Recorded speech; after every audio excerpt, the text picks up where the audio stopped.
We all have a general timeline in our heads for when puberty kicks in, that huge transition. But what happens when that starting gun fires way, way too early? That's the really fascinating area we're exploring today, precocious puberty. We've got some pretty detailed revision notes here to guide us. Exactly. We're talking about sexual development starting much, much earlier than the usual ballpark. So before age 8 for girls and before 9 for boys. Right. So our goal today, our mission really, is to dig into these notes and pull out the essential knowledge you need about precocious puberty. Yeah, the key stuff. Consider this your fast track to getting a solid handle on the condition. Okay, let's dive straight in. What exactly is the definition of precocious puberty? Well, simply put, it's the early appearance of those physical signs of sexual maturation. And like you said, those age cutoffs are absolutely critical before 8 in girls, before 9 in boys. And what's really important is that we can broadly split it into 2 main types. 2 types. Okay, tell me more. So first, there's gonadotrophin-dependent precocious puberty. It's often called central. Central, okay. Think of this as the body's main puberty control center, in the brain. It gets switched on prematurely. The hypothalamic-pituitary-gonadal axis, that key communication link between the brain and the ovaries or tests, it just activates too early. Right. And this leads to higher levels of 2 hormones, FSH and LH. Now, often we actually don't know the exact trigger. That's the idiopathic type. Exactly, idiopathic. But it can also be linked to issues within the central nervous system itself. Things like tumors or injuries or certain conditions someone's born with. Okay, so that's the central pathway triggered by the brain. What's the other kind? The second type is gonadotrophin-independent precocious puberty, or peripheral. Peripheral, got it. Yeah. So here the body produces excess sex hormones, but without that early signal coming from the brain. So in this case, FSH and LH levels are actually low. It's like the ovaries or tests, or sometimes even the adrenal glands, are kind of going rogue and making hormones on their own. Right, acting independently. Precisely. And this can be caused by things like congenital adrenal hyperplasia, certain kinds of tumors, and genetic syndromes like McCune-Albright syndrome. So just to check I'm getting this, central is like an early command from HQ, the brain. High FSH, high LH. And peripheral is more like hormone production happening elsewhere, kind of off-grid with low FSH and LH. You've got it. That's a great way to think about it. Okay, that makes sense. Now, the notes mention it's more common in girls, and also that we're seeing more cases in the U.S. and Europe. Any idea why? Well, the higher prevalence in girls is definitely something we consistently see. The exact why is still being looked into. Right. As for the increasing incidence, that's intriguing. It could partly be better detection. We're just better at spotting it now. Makes sense. But there's also a lot of research exploring potential environmental factors, maybe lifestyle influences, things possibly affecting our hormone systems. It's definitely an active area of study. Interesting. The notes also talk about benign variants. That sounds less serious. Exactly. These are situations where you might see some early pubertal signs, but they don't actually progress into full-blown precocious puberty. Okay. So you might see isolated precocious, the LARSH that's just early breast development that doesn't really go any further. Just the breasts. Yeah. Or isolated precocious pubarch, which is the early appearance of pubic hair only. And then there's isolated precocious monarch, early vaginal bleeding without any other signs of puberty kicking off. So it's important to distinguish these non-progressive forms from true precocious puberty. Absolutely vital. And just to quickly nail down those terms, the vararch is the start of breast development. Yep.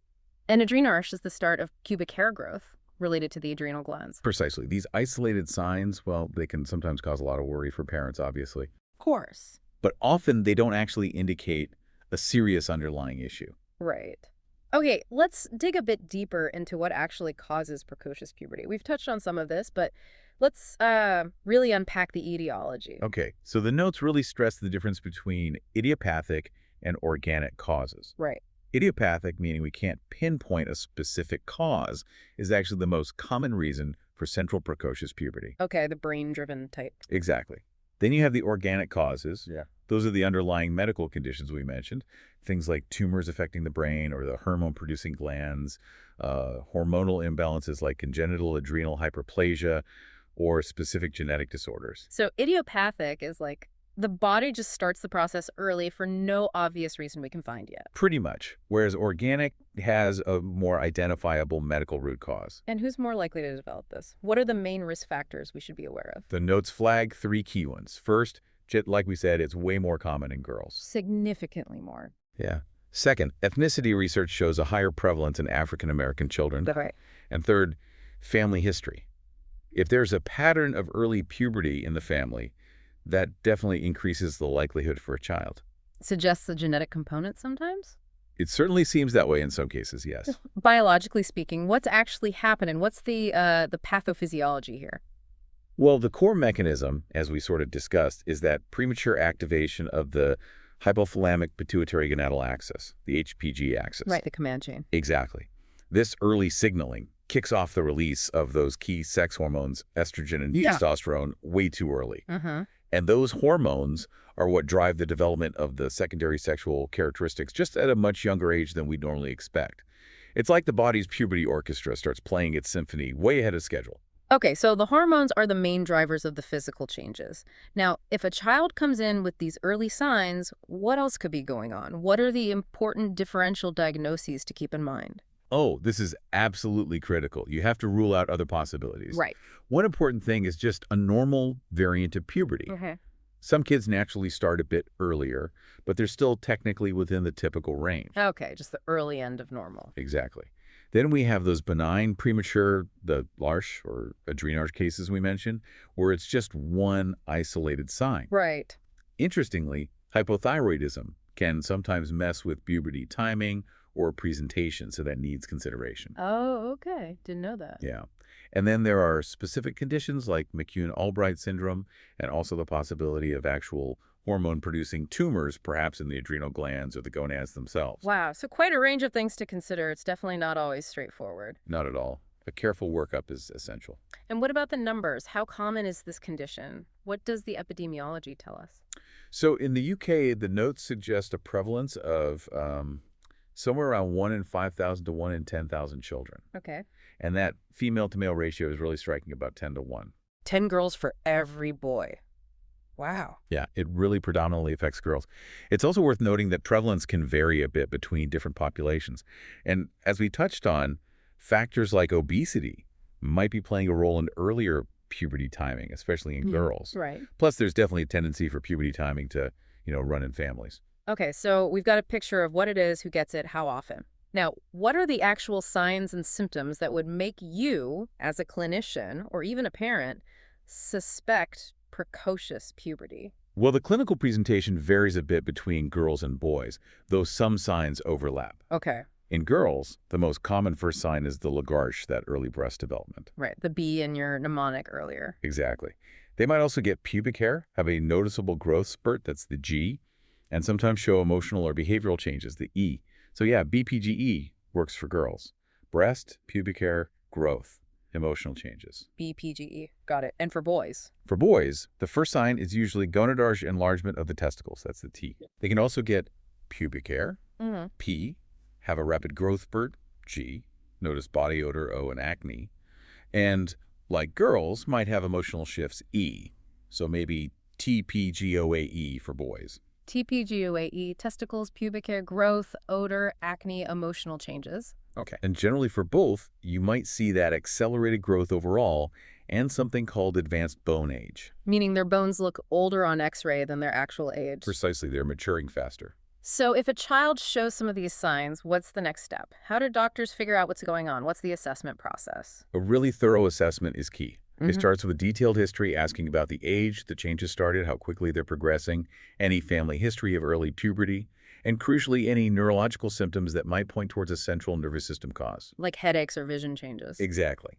Then comes the physical examination, measuring height and weight, assessing the puberty stage using the Tanner scale, measuring testicular volume in boys, doing a neurological exam, and just looking carefully for any specific signs pointing to an underlying cause. Okay, so history and a good physical exam are the foundation.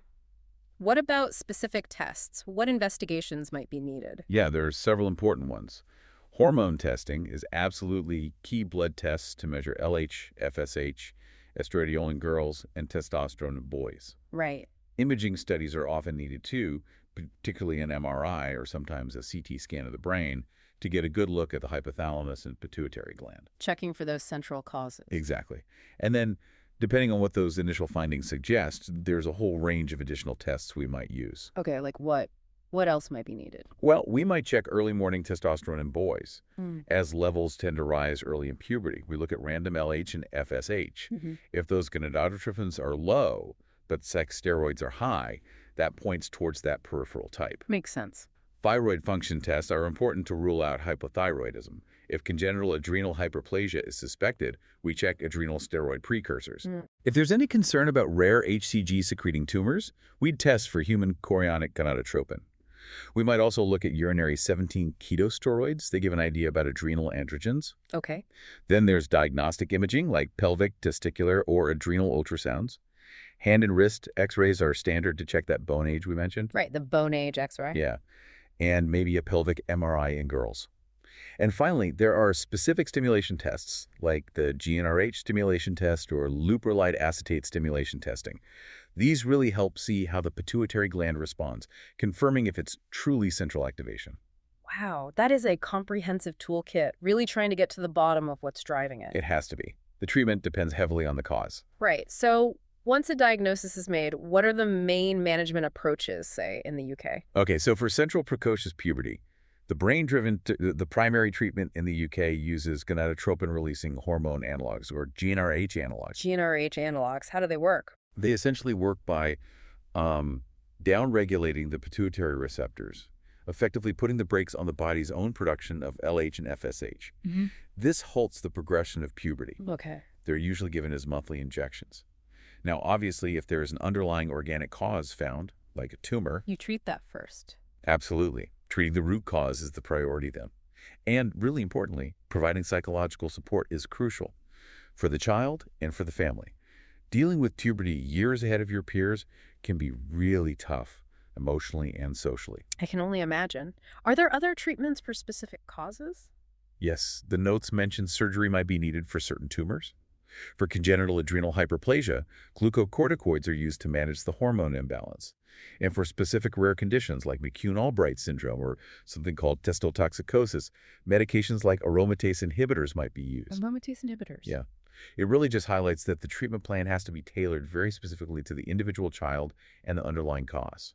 Okay, so a very personalized approach. What about the long-term picture? What's the prognosis generally like? It really depends heavily on the cause. For idiopathic central precocious puberty, the main concern without treatment is potentially ending up with short stature as an adult because growth finishes early. Right, the bones mature too fast. Exactly. But with proper management using those GnRH analogs, we can often slow things down and significantly improve their final height potential. That's good news. Yeah. And interestingly, the notes mention that for girls who develop central precocious puberty between, say, 6 and 8 years old, even if they aren't treated, many may still reach a normal adult height. Oh, really? That's interesting. It is. For precocious puberty caused by other things, an organic cause, the prognosis varies a lot, depending on what that cause is. But generally, catching it early and getting the right treatment leads to better outcomes.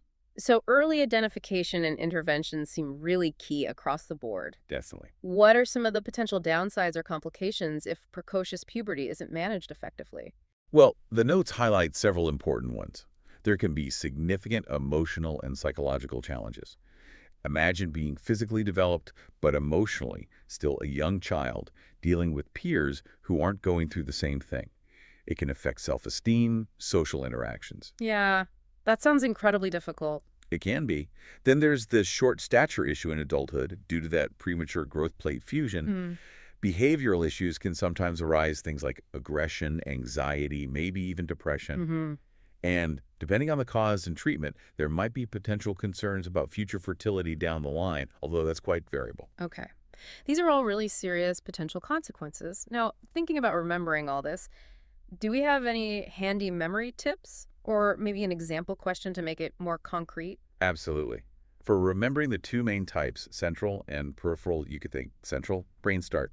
The issue starts in the brain's control system. Brain start. Okay. And peripheral, power elsewhere. The hormones are being made somewhere else, outside that central control. Peripheral power elsewhere. Nice. And maybe for some central causes, think TTT, trauma, tumors, and things they're born with. Congenital issues. Trauma, tumors, things they're born with. Good one.